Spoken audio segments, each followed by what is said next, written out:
Hello नमस्ते नमस्कार सबैजनालाई। म आज चाहिँ सङ्खसभा जिल्लाको तुमलिङटारको मेरो यात्रालय छ। तुमलिङटारदेखि लिएर खानबारी सगरमुकामसम्म।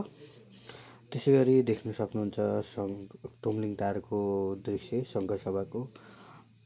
अब हामी चाहिँ वकिङमा छौँ अहिले गर्दै। केही स्कुल मनोकामना स्कुलको पनि हामी दृश्य देखौँ।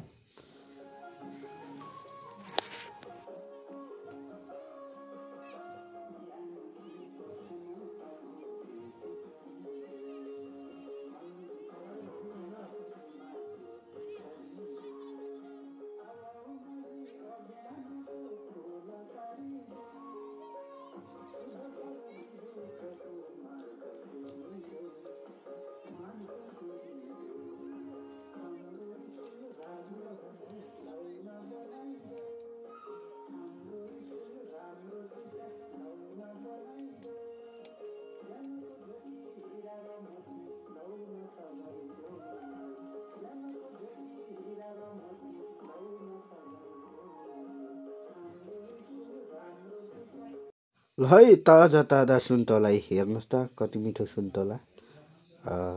दामी छ है सुन्तला। ल यसरी सुन्तला टिपेर खाइँदैछ है, खतरा छ। ल सुन्तला हेर्नुहोस्, यता रुद्रासेको हो। ल त्यसै गरी सुन्तला जतै ततै लत्रम्बै फलेको छ, देख्न सक्नुहुन्छ।